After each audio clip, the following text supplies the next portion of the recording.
Salut à toutes, salut à tous, bienvenue dans Hyperlink, votre cocktail de BD de pixels qui décortique l'actualité et l'écosystème de la pop culture qui vous revient pour sa deuxième cuvée de critique de la saison, deuxième sélection qui est relativement nourrie en ce mois de novembre puisqu'on va parler de pas mal de six critiques relativement donc intéressantes puisqu'on va avoir pour commencer Kaiju numéro 8, on va également parler de Far Cry 6, Le Sommet des Dieux, Le Dernier Duel, Metroid Dread et Last Night in Soho, donc les jours raccourcissent, on est sur quelque chose d'un petit peu crépusculaire avec pas mal d'éléments un peu conclusifs, mais pour commencer on va partir sur l'aube d'une nouvelle série avec Kaiju numéro 8 ou number 8 en fonction de ce que vous préférez.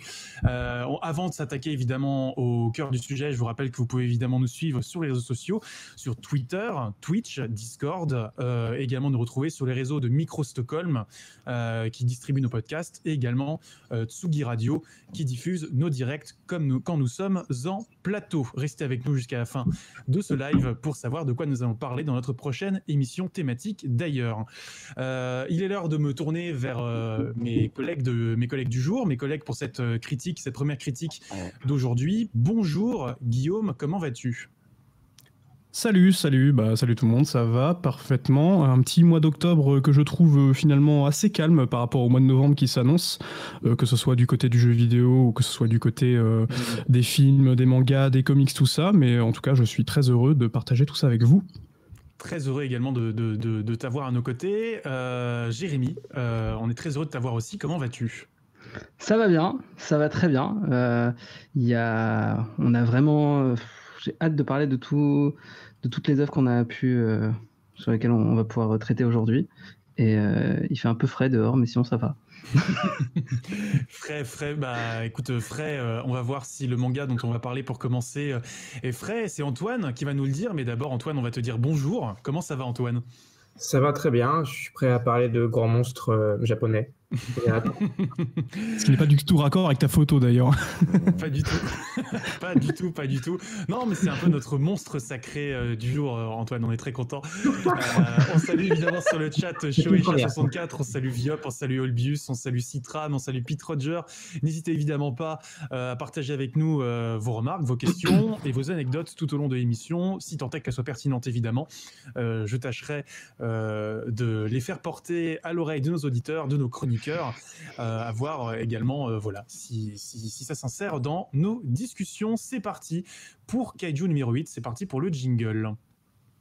Faites du bruit tellement c'était claqué au sol. Qu'est-ce que tu fais là ? On n'est pas là pour ça, tu arrêtes. Donc, dans un futur proche, l'espèce humaine s'est réorganisée pour lutter contre des invasions de monstres géants, a fortiori au Japon, où leur concentration est anormalement élevée. On va suivre donc Kafka Ibino et Bouhara Lamanque, qui peinent à intégrer les forces de défense où l'attend son ami d'enfance Nina Hashiro.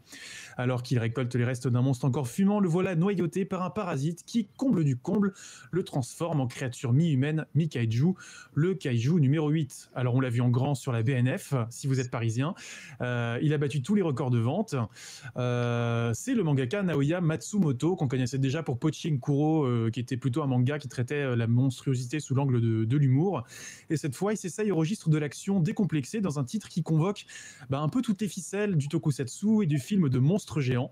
Alors maintenant, à savoir, est-ce que c'est à l'envie ou est-ce que c'est jusqu'à la nausée ? À toi de nous le dire, Antoine.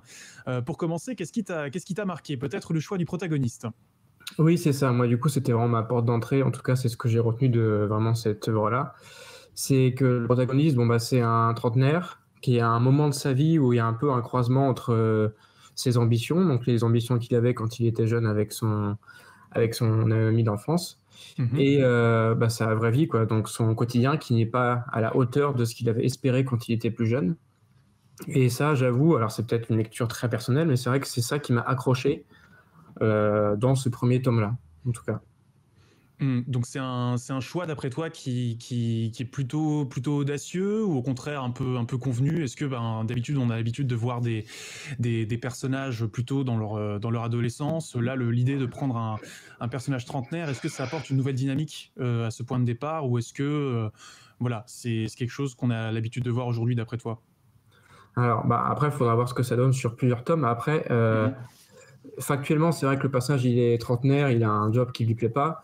C'est vrai que dans l'état d'esprit, même s'il a déjà, même s'il croit plus trop en lui, c'est vrai qu'il retombe quand même assez rapidement dans des clichés qu'on a déjà vus ailleurs, finalement. C'est-à-dire qu'il reprend vite confiance en lui. Donc, je trouve que c'est audacieux dans sa prémisse. Après, sur la longueur, est-ce que ça va entretenir ce même discours? Ça, je suis un petit peu moins sûr. Donc là, je vais peut-être me tourner vers vous, les amis, Guillaume et Jérémy. Est-ce que pour vous, ce protagoniste trentenaire, un peu fatigué, ça t'a parlé, Guillaume? Peut-être pour commencer, c'est pas du tout une allusion à ton âge, évidemment. Direct, je me fais alpaguer direct, extraordinaire, super, merci Karel. Comme ça, tout le monde sait que j'ai plus de 30 ans, MDR. Bon, bref, ouais, dans Kaiju Number 8, effectivement, je trouvais dans l'immédiat que c'était quand même une œuvre assez convenue de par ce qu'il raconte. En fait, c'est un espèce de croisement un peu bâtard entre SNK et du Evangelion. Enfin, en gros, on est dans un futur où les kaiju on détruisent la Terre, en tout cas le Japon, et donc il y a des forces spéciales qui sont créées pour pouvoir les terrasser. Le fait que le protagoniste principal soit trentenaire, en fait, ça n'a pas tant d'incidence, en tout cas pour moi, sur l'œuvre de général, parce que je trouve qu'il a un peu il a cette nonchalance des personnages de shonen assez classiques, et je trouve pas forcément que le fait qu'il soit vieux, en dehors du fait que les autres personnages le rappellent sans arrêt, ça ait vraiment une incidence sur le récit. Par contre, là où ça marche plutôt bien, c'est qu'il est assez jovial, ce personnage ce personnage, il a une bonhomie en fait qui est assez communicative, et ce qui fait que je trouve que Kaiju Number 8 marche beaucoup. C'est parce que c'est une œuvre très, malgré le contexte, c'est une œuvre très humoristique, un peu à la manière d'un One Punch Man par exemple. C'est quelque chose que j'ai plutôt apprécié. Après, oui, effectivement, c'est quand même assez convenu le fait que d'un personnage qui a un espèce de récit esthétique où il se retrouve transformé en kaiju malgré lui, ou transformé, ou alors il a un destin exceptionnel malgré lui.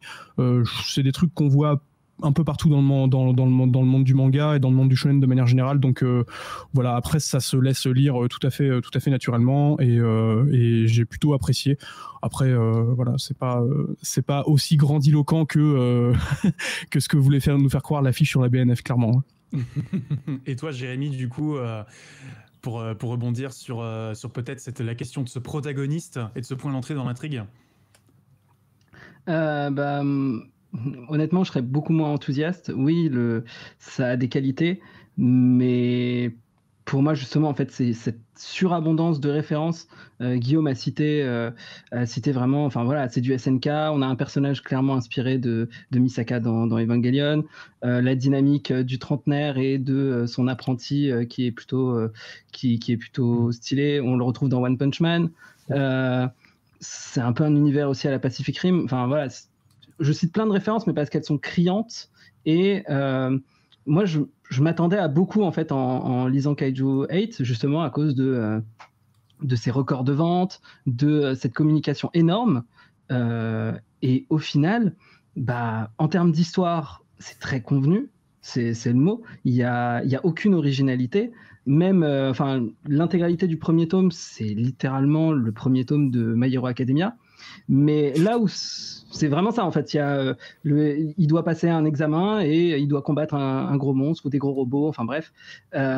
Et en fait, si c'était que ça, pourquoi pas? Par exemple, voilà, j'ai cité My Hero Academia, c'est aussi un manga qui est très convenu et qui coche toutes les cases du shonen classique. Très bien. Maintenant, le problème, c'est que à aucun moment Kaiju Number 8 est vraiment impressionnant. Les kaiju qu'ils proposent ne sont pas si impressionnants que ça. Je les trouve pas.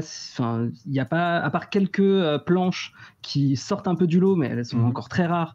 Il n'y a pas vraiment quelque chose qui vraiment nous dit, ok, là, je suis en train de voir une œuvre qui mérite d'être sur la BNF. Ouais. Et voilà. Enfin, par exemple, dans One Punch Man. Oui, il y a on le compare très vite parce qu'il y a un humour qu'on peut sembler similaire, mais par contre, dans One Punch Man, quand tu as un gros méchant, quand tu as un gros kaiju, il est impressionnant, il peut faire peur, c'est une vraie menace Là, à part le tout premier kaiju qui meurt au tout début, c'est vraiment le premier chapitre, les premières pages, j'ai rien vu qui était vraiment aussi impressionnant que ça. Vraiment, où vraiment tu t'accroches et tu as peur pour les personnages. Dans My Hero Academia, dans toutes ces œuvres qu'on a citées, dans SNK aussi, dont il s'inspire beaucoup, on a vraiment peur pour les personnages. On sait qu'on est dans un shonen, qu'ils vont pas mourir, etc., et qu'il y aura toujours une pirouette, évidemment. Mais on n'est pas pris. Et pour moi, c'est là où vraiment, je comprends pas le succès de ça, tellement c'est convenu et tellement ça coche toutes les cases sans apporter quelque chose de nouveau. Alors, je vais peut-être redonner la parole à Antoine là-dessus. On l'a évoqué assez rapidement, mais c'est la question peut-être de l'humour. Peut-être que là-dessus, c'est peut-être finalement ce qui peut permettre à ce titre de se distancer peut-être de certaines figures imposées.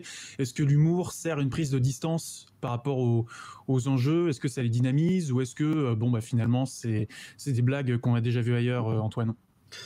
Pour moi, c'est ce qui dynamise tout et c'est ce qui rend le titre plus facile à lire. Du coup, moi, j'avais lu sa série précédente qui est Pochi et Kuro, qui est en 4 tomes, qui est, je pense, une durée parfaite pour ce genre de récit qui est très classique et qui reprend tous les tropes vraiment et qui ne les varie jamais, mais qui va plutôt chercher à faire une intrigue qui a un rythme assez élevé et avec humour pour essayer de faire passer tout ça. Et du coup, c'est une lecture très sympathique, très plaisante. Mais c'est vrai que, donc je savais qu'il y avait eu beaucoup de ventes et qu'il y avait toute cette pub. Mais c'est vrai que moi, j'ai essayé de prendre l'œuvre comme elle est, en essayant de la séparer de toute cette communication. Et en effet, si on l'analyse comme l'œuvre qui a fait plein de ventes et tout ça, je pense qu'on peut être un petit peu déçu parce que c'est quelque chose de sympathique à lire, mais je n'irais pas jusqu'à dire que ça casse des codes ou que ce soit une date dans le manga. C'est vrai qu'il faut quand même rappeler que le manga, c'est un tirage record, 250 000 exemplaires pour un premier tome, c'est assez conséquent. Et surtout, un record absolu dans l'histoire du manga en France, c'est 22 000 exemplaires en une semaine. C'est quand même assez énorme en termes de plébiscite. Alors, la campagne de communication, évidemment, était assez conséquente. On avait vu pas mal de press kits circuler. Et puis, on parle évidemment de cette énorme publicité sur la BNF. Et peut-être une question de l'échelle, transition peut-être un peu grossière, mais est-ce que justement la gestion de l'échelle sur les planches, du coup, tire parti du pitch avec les kaiju, justement? Est-ce qu'on les voit? Est-ce qu'ils sont développés? Est-ce qu'ils sont juste un prétexte? Ou est-ce qu'ils servent justement peut-être un propos, vu qu'on sait que la figure du kaiju depuis Shin Godzilla dans la production japonaise est peut-être un petit peu revenue sur le devant de la scène pour traiter des enjeux un peu sociaux ou politiques? Est-ce qu'on est là-dedans? Qui veut prendre? Moi. Ah oui, non, je vais prendre là-dessus. Moi, ce qui m'a quand même déçu, je suis d'accord avec toi, Karel, c'est que mine de rien, bon, après, on va pas non plus, je vais faire comme Olbius qui en parle dans le chat. On peut pas non plus vraiment se projeter sur le manga en ayant lu qu'un tome et voir un petit peu plus pour certains. Je trouve que le tome 1, en tout cas, je trouve qu'il pose quand même une bonne base d'introduction à l'univers. Je pense que ça va être bien plus développé un peu la manière d'un SNK par la suite. Le véritable problème de Kaiju Number 8, c'est que véritablement ça ressemble à du SNK, avec évidemment l'humour en plus et en étant beaucoup moins dramatique. Et ça se ressent aussi dans le dessin, par exemple. Je trouve que Matsumoto, il a un trait je trouve très classique. J'ai même pas l'impression que ce soit finalement très dessiné tout ça. J'ai plus l'impression que c'est fait via dessiné dans le sens où dessiné à la main. J'ai plus l'impression que ça a été fait. Enfin, après, je connais pas tous les tenants et aboutissants de l'œuvre en termes techniques. Je trouve juste que effectivement là où la sauce prend, c'est lors des affrontements que je trouve sur certaines planches assez bien foutues. C'est limite découpé un peu en mode comics. Donc ça passe plutôt bien, mais c'est vrai que je trouve dommage que un tel pitch, il n'ait pas d'identité visuelle qui lui soit propre en dehors des designs des kaiju que je trouve même finalement assez convenus. Et c'est peut-être aussi un peu à l'image de cette nouvelle génération d'auteurs et d'illustrateurs qui ont un dessin peut-être beaucoup plus net et moins tranchant que ce qu'on avait pu avoir sur Naruto, nous, quand on était au collège, lycée. Ça remonte déjà un petit peu. Mais quand tu regardes notamment des mangas comme Black Clover ou My Hero Academia, justement, l'ancrage est beaucoup plus net. Donc je pense aussi que là-dessus, le Kaiju number 8 est un peu un produit de son époque aussi. Pour le coup, après à titre personnel, je trouve que c'est ce qui lui permet de jouer sur plusieurs registres. Je trouve que les déformations du visage du kaiju en fonction de son état de transformation sont plutôt rigolos. Ça donne des mimiques assez. Moi, j'ai vraiment ri franchement devant certains gags. Je te cache pas. Mais justement, peut-être qu'on peut apporter peut-être une petite nuance là-dessus. Est-ce que sa transformation en kaiju finalement sert un propos? Peut-être, pardon Jérémy, tu voulais revenir sur un autre élément avant que je redonne la parole à Antoine. Moi, pour moi, tu t'as parlé du fait que le kaiju est devenu de plus en plus présent dans la pop culture depuis l'arrivée de Shin Godzilla, et même aussi avec Pacific Rim. On le retrouve aussi beaucoup dans les comics. Il y a Kaiju Max qui est une œuvre aussi qui parle de kaiju. Mais bref, moi, ce qui me pose le principal problème dans cette œuvre, c'est qu'en fait, le kaiju est pas du tout sublimé en fait. Déjà, voilà, ils ont des designs très simplistes, mais surtout, on a un concept génial, c'est que le protagoniste, le héros, a passé presque 10 ans de sa vie à devoir découper, nettoyer les carcasses de kaiju. C'est quelque chose qu'on retrouve dans Pacific Rim et que j'adore, c'est que on voyait des villes se construire dans des carcasses de kaiju. Il y avait des gens qui se chargeaient de récupérer des organes, etc. Lui, c'est son taf. Et quasiment à aucun moment on le voit utiliser toutes ses compétences pour dire lui c'est un kaiju de ce type là, on pourrait lui il est faible au niveau de son foie, on pourrait l'attaquer là.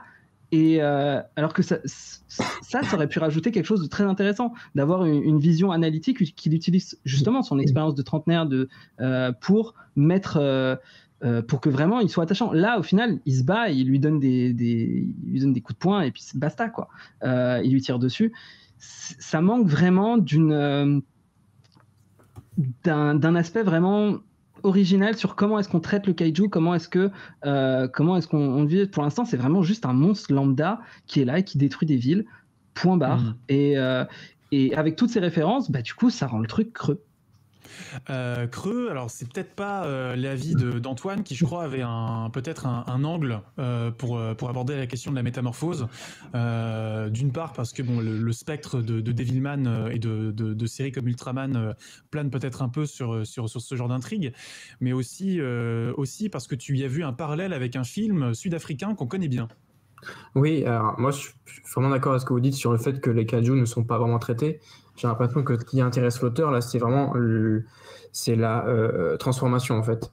Et du coup, ça m'a fait penser au film District 9, où c'est aussi un employé de bureau qui a une échelle assez basse dans son entreprise, qui se retrouve à se transformer progressivement en autre. Et si dans District 9, c'est vraiment traité avec un ton très sérieux et très horrifique même, là, encore une fois, comme dans Pochi et Kuro, c'est une excuse pour, je pense, faire des vrais gags. Et moi aussi, j'ai vraiment ri de bon cœur face à certains gags, vraiment. Et je trouve que c'est ça qui l'intéresse plus que de jouer sur le gigantisme des kaiju qu'on ne ressent vraiment jamais, quoi. Je pense que ce qui l'intéresse, c'est de le transformer pour pouvoir faire des gags visuels. Je pense que c'est ça pour rendre, quoi. Et puis aussi, on peut revenir peut-être au nom, tout simplement, du personnage. Kafka, oui. Kafka, là, la référence à la métamorphose est évidemment assez soulignée, peut-être un peu grossière au passage, mais quelque part, est-ce qu'il n'y a pas un propos ou un élément de discours qui doit être creusé là-dessus, qu'on ne peut aborder qu'en surface, étant donné qu'on parle uniquement du tome 1 et le tome 2 est attendu pour le 8 décembre. On n'a pas eu l'épreuve pour cette critique, donc pour le coup, on juge sur pièce. Mais sachez en tout cas que il y a un autre truc. Alors après, moi, c'est à titre personnel, il y a un truc qui m'a fait un peu tiquer, un peu tilter, et c'est peut-être une piste qu'on peut attendre pour la suite du manga. C'est que l'unité qui défend les humains contre les kaiju a un acronyme qui se rapproche énormément de la JSDF. La JSDF, c'est la force d'autodéfense, c'est l'armée d'autodéfense japonaise. qui historiquement voilà, enfin moi ça fait tilt chez moi parce que de manière générale dans la fiction, quand on convoque cette armée d'autodéfense dans un cadre un peu épique comme ça, c'est parfois pour interroger le rôle de l'armée au Japon ou le rôle de la place qu'on donne à la guerre dans la société japonaise. Je vous redirige vers Pat Labor 2 par exemple. Et bon, sans que ce manga ait la profondeur d'un Pat Labor 2, je suppose qu'il y a potentiellement une piste qui peut être abordée sur ce terrain-là. À mon avis, Karel, je pense qu'on ne sera pas dans ces eaux-là. Je pense plutôt qu'on va se concentrer en fait sur le personnage de Kafka et sa petite unité jusqu'à découvrir le secret des kaiju. Un peu, je pense que en vrai, ça va aller un peu à la manière d'un SNK en fait, mais en beaucoup plus évidé. Et encore plutôt un Fire Force ou ce genre de choses. Ouais, exactement. Pour moi, SNK, c'est moi non plus, mais c'est vraiment juste une petite troupe que tu vas visiter. Qui font différentes actions. Je pense pas que ça va aller aussi loin que SNK avoir des implications politiques ou ce genre de choses. Après, c'est pas obligé. Enfin, c'est pas, on juge pas sur cette œuvre-là. Mais c'est vrai que pour moi, je suis vraiment surpris du succès de cette œuvre vu à quel point. Mais peut-être que plus loin, il y a quelque chose que j'ai pas vu. Mais voilà. Donc peut-être le mot de la fin pour Antoine avant de passer à notre première pause. Oui, en soi, moi je comprends pas le succès non plus, mais dire que c'est une lecture qui est plutôt sympathique et qui, je pense, par la suite sera toujours aussi sympathique à lire, mais qui n'aura pas de problématiques extrêmement sérieuses ou alors très profondes, parce que je pense que c'est pas l'objet. Voilà. Prometteur, donc en tout cas, c'est édité chez Kazé, l'auteur c'est Naoya Matsumoto. On rappelle que le tome 1 est déjà disponible et que le tome 2 sortira le 8 décembre. Il est en prépublication dans le Shonen Jump Plus, 4 volumes en cours au Japon. Et vous pouvez également suivre légalement, je rappelle, tout simplement la simul release sur le site de Manga Plus si vous faites partie des impatients. Merci à vous, merci Guillaume, merci Antoine, merci Jérémy. On se retrouve tout de suite pour parler d'un jeu vidéo. Cette fois-ci, on va parler de Far Cry 6.